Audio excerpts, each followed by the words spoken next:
मन को शांत और स्थिर करने के लिए भगवान कृष्ण ने बताए हैं 2 उपाय। किसी भी चीज को समझने के लिए सबसे पहले मन को शांत रखना चाहिए और फिर काम पर ध्यान देना चाहिए, क्योंकि हम मन से ही प्रश्न खोज लेते हैं और मन में ही जवाब देकर बैठ जाते हैं। भगवान कृष्ण ने मन को शांत रखने के लिए 2 चीजें बताई हैं।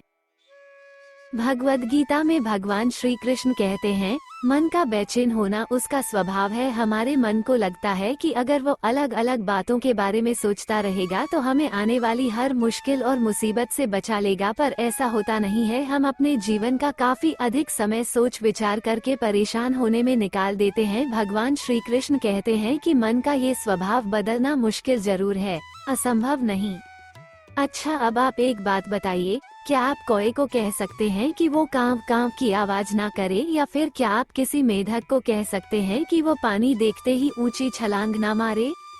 हमारे मन का भी कुछ ऐसा ही है। जीवन में कुछ भी होता है, अच्छा या बुरा, हमारा मन उस पर कांव कांव कांव करने लगता है। कांव कांव से मेरा मतलब है चिंता करना, व्याकुल होना। बुरी बात होती भी नहीं है और मन परेशानी की ऊंची ऊंची लपटें लेने लगता है। कभी कभी तो मुझे ऐसा लगता है कि हम में से कई लोग सिर्फ परेशान होने के लिए जीते हैं। सारी परेशानी, पीड़ा, दुविधा अक्सर हमारी मन की बनाई हुई कहानियाँ होती हैं।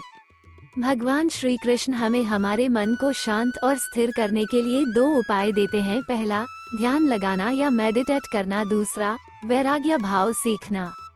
अब ध्यान या मेडिटेशन शब्द सुनते ही में से कई लोग कहेंगे कि आप आंख बंद कर सांसें अंदर बाहर नहीं ले सकते। यहाँ हम सब गलती कर बैठते हैं। मेडिटेशन या ध्यान का मतलब सिर्फ आंख बंद कर बैठना नहीं होता। मेडिटेशन का मतलब होता है अपना पूरा ध्यान किसी चीज पर लगाना और उसे हटने नहीं देना। अगर आप रोटी बना रहे हैं तो सिर्फ उस बात पर ध्यान दीजिए। अगर आप पिक्चर देख रहे हैं तो अपना पूरा ध्यान पिक्चर पर लगाएं। यह मत सोचिए कि पिक्चर देखकर आप अपना कितना वक्त बर्बाद कर रहे हैं। जब आप जीवन के हर छोटे बड़े काम को पूरे ध्यान से करते हैं तो आपका जीवन ही एक मेडिटेशन बन जाता है। ऐसे जीवन में शांति, स्थिरता, साहस और सफलता का होना अनिवार्य है। राधे राधे।